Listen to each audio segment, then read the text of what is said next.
understand me. Now that I have released you, ah! You belong to us. You shall be like us. Hello everyone. So welcome to the second episode of Mondasian Love Secrets. In this episode I'm looking at the first of Steve's columns, which is titled You Are That. It's originally published in February 1989 edition of Guitar Player magazine. Uniqueness, individuality. These are traits that ambitious musicians aspire to. When these qualities are recognised in others, trends are set and fashions are established. Everyone has the ability to be unique because no two personalities are the same. Well, that's all very well, but it's kind of like that, you know, in Monty Python, The Life of Brian. You know, there's that scene, I think it's like towards the end, where, you know, Brian is sort of like, he's looking out the window, and first of all he's got nothing on, and there's this large crowd waiting for him. You know, and he's saying, you're all individuals. And they go, yes, we're all individuals. And, you know, you don't have to follow me, you don't have to follow anyone. No, we don't have to follow anyone. You know, so it ends up getting a bit like that. And also the thing like with like the fashions and the trends, I mean, just because I'm different doesn't necessarily mean that I'm going to be the trendsetter. I mean, there was... Gosh, just bear with me a moment. I've got something else I want to show you. Hang on. Okay, so I don't know whether you've seen this. It's a documentary presented by Michael Caine. It's all about like the 60s. You know, how probably like for the first time ever, culture was created by young people. Of which Michael Caine was part of it, and so you had like you know, the British explosion. You know, had obviously like the Beatles, but the Who, the Stones, the Kinks, and then later you had, you know, bands like Cream. You had all those great bands, but then you also had like the fashions. There's a little bit with Mary Quant. You know, that she started out, she just opened this shop somewhere in London, and by the afternoon she'd sold out of all the stock, you know, just because like she was selling these, like, you know, these radical 60s fashions. And then she started like working with sort of Vidal Sassoon, and you know, Vidal Sassoon was doing like the hairstyles, she was doing the clothes, and so gradually over like a period of say like 6 months, you know, they're talking about how like some of these girls would go in these shops and like, you know, and first of all they start looking at the fashions, and then they get a bit more confident, and then they start buying the clothes, and then they get the hair done in that 60s way, and then they get like the eyelashes done and that, you know, in that style, and then of course like, you know, like the men's fashions, that they were, you know, breaking away from this very rigid British style to, you know, like those sort of 60s styles for men. The hair was growing longer. Yeah, those sort of baggier shirts. You know, there was like sort of psychedelic patterns were coming in, and then in the theatre and the cinema, you know, you had actors like Michael Caine were coming along, and so on, and so all this stuff was just kind of snowballed. So it's not just a case of like, I'm different, I'm an individual, therefore I'm going to set a trend. It's kind of like, it's almost like having an awareness of what is going on around you.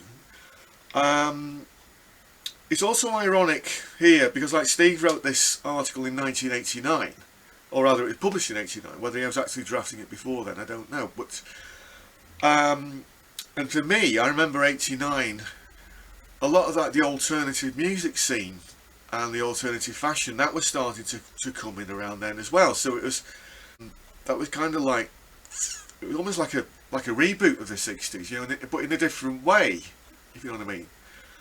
And so again, it's just a case of just like of just being attuned to what's going on around you, and you know, saying, well, how can I contribute to that? You know, what is it I've got that that will, you know, will make a mark on my surroundings. You know, that's really what that's about. Okay, we'll move on a bit longer. So individuality is developed by the mind. The first step is to believe that we're unique, and if it's not blatantly apparent in our art form, music taste or whatever, it can be developed. In this series I will take an orthodox approach by helping you to develop your own personal style and expression. It's quite a bold thing to say, but some of the methods may seem a little out there, but stick with it. Okay, well, we'll see how out there they are. I'll not be dealing much with music theory, finger exercises and hot licks. You can get all that stuff from a billion other sources. I don't frown on those things at all. On the contrary, a certain prerequisite is always helpful. But uniqueness is not always a reflection of what you know or how fast you can play. And that's very true. I believe that individuality is defined for the most part by how well you exercise your imagination with a proper blend of emotion and physical, technical and mental ability. Okay. It sounds like a lot, but what it really boils down to is just playing. So there's a fair bit to unpack there, and I'm not that sure whether that actually is as profound as it you might want it to seem there. All right.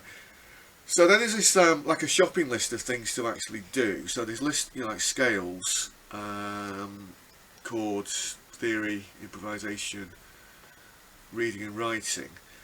There's nothing about rhythm and timekeeping here, because like you know, if you want to get a good feel for music, rhythm is going to be quite central to that.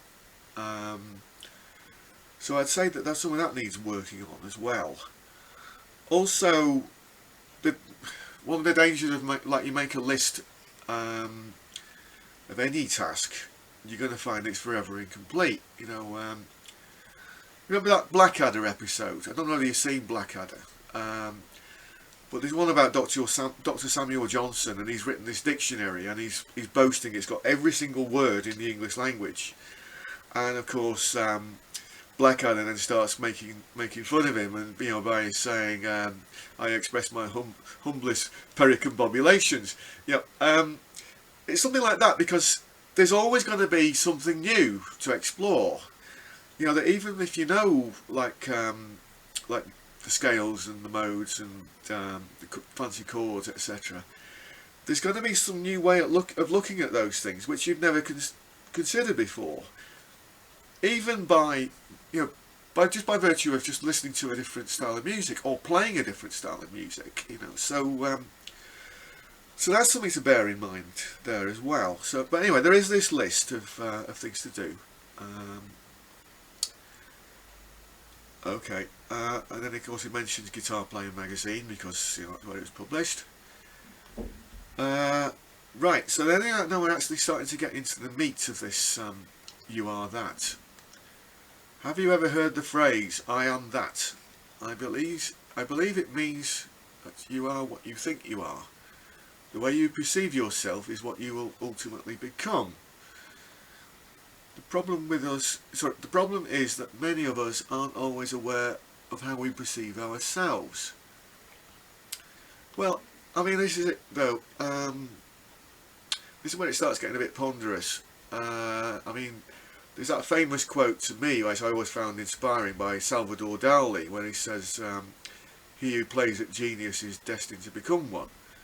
Well, you know, I mean, I might consider myself a genius, I might consider myself an imbecile, but how you perceive me is going to be different than how I perceive myself, isn't it? I think that's kind of what that is saying. So this gets into the realms of psychology that probably exceed our comprehension, but I believe it's possible to give yourself a conscious message that will incorporate itself into your psyche and lifestyle. And then it's like, it gives the example of like trying to kick a bad habit. and you tell yourself over and over the reasons for doing so, even if you don't quite believe them. Eventually you find that you really dislike the habit and sincerely want to quit. Well, that's not quite enough. I mean, you know, I know a few people who like smoke, or like they eat junk food, or you know, say I should start going down the gym more, or like as musicians, you got a day off and you think, oh, I could do 8 hours practice, couldn't I, or you know, or things like that. Or there's a comedian, Dave Allen, he's gone now, sadly, Irish comedian, and he did this whole routine about giving up smoking, and he's like, you know, by the afternoon he's craving a cigarette, and then he says, oh, you fool, you got this wrong. Think about it, tomorrow I'll only be using like I'll only be smoking half the cigarettes I smoke today. Therefore, that half I don't smoke tomorrow, I can smoke them today, can't I? And I'll be all right. You know, before you know it, you're actually convincing yourself not to give up the bad habit, but to actually continue it. So I think it's like actually just going into, you know, because it mentions this sort of it mentions this psychology. Now, I don't know if you ever heard of Jacques Lacan. If you ever done any critical theory, you find that Jacques Lacan is quite central to that. It goes into this whole thing called the mirror stage fantasy. Basically, like all of us when we were babies, about between 5 and 6 months old, we would the first time we see ourselves in the mirror, we would actually recognise, oh, that's me. And then from then on, like how we look at that image of ourselves, you know, because we are attuned to naturally want to see reflections of who we are, either in other people or in the culture that we live in. Which is why this whole question of like being an individual is very difficult, because at any one time you're reflecting ultimate different facets of that, so that you're only reflecting like bits, you know. Now we are starting to get into like critical theory, because like comparing, like, say, being an author or a painter to being a musician, like a performing musician, an author or a painter is perhaps only like a compiler of other ideas, whereas like a musician is really like a performer of those ideas. So are those ideas that you're performing, are they your own, or are you just sort of cherry picking all these things which are going on around you, and then somehow bringing them together in your performance? You know, that's how I would look at it. So then we got, you know, if we actually stick with this mirror idea, then you know, it's like, how do I perceive myself? You know, I mean, if I'm perceiving myself like negatively, I mean, what does that mean? Does that mean that I'm forever looking for, you know, to be appreciated, you know, to be validated? Look at my playing. Do you think I'm good? If I'm being overcritical of my playing, is that detrimental to me as well? You know, obviously there's going to be some criticism there. But if I'm sort of like, oh no, I'll never be good enough, and then I'm going on the stage, I'm conveying that to my audience, aren't I? You know, so that's something. Okay, so I believe it's a law of nature that every person is different, with a unique capacity for self-expression. Well, that kind of goes back to that sort of Monty Python thing again. As a result, we all have the ability to be unique in the way we express ourselves musically. A lot of people don't believe this, and find themselves copying others and sounding like someone else. Well, invariably, there's going to be some truth. There's going to be some truth to both of those, because it's how we interpret other influences that we've got. We've got so many influences coming in. Now, but I mean, what I would say though is, you know, rather than just like latching on to, say, one or two of your favourite guitarists or one or two of your favourite bands, why not just take a broader scope, and you know, like say, like if you're doing like a PhD dissertation or something like that, you'd have something like 500 or more references, perhaps 1,000 references, and these are all building up this profile of this thesis which you're putting forward. So why aren't we doing that? You know, why latch on to one or two ideas when you could just be taking all of them and narrowing down on the things we say, no, I don't believe in that, I don't accept that, but I want this, you know, or it's all coming together in this way, I'm framing all these ideas in this way, and my point is, you know, this. Why aren't we doing that when we're playing? You know, that's to me, that's a lot more creative. Okay, so and then we got the but remember, it's important to keep your ego in check. It's easy to get carried away with yourself, and that's guaranteed fire damage to the soul. If you're unique, then everyone else is too. You must appreciate and respect the uniqueness of others. Think about this every day, even without reading or studying a word or note of music, and you'll feel your uniqueness muscle getting stronger. Well, that's kind of true. I mean, I think all that means really is that, like, yeah, you can play, and you're getting better, and you're doing some sort of quite advanced things, but one day, somewhere down the line, you'll encounter somebody who's so different than what you're doing, or there'll be like a new style shift, in the same way that, you know, I was talking about like the 60s or even like the 90s. Now those eras are sort of dated, and then like the next thing came in. Something like that's going to happen. You've got to be prepared for it. And also, you might be under the apprehension that you're, hey, aren't I cool? And then you hear playback, or like you do a video on YouTube or whatever, and somebody looks at it and goes, "That's terrible, that," and then you can actually start to see why what you thought was great could actually be improved on. So it's an ongoing process. It's something that needs to be worked at.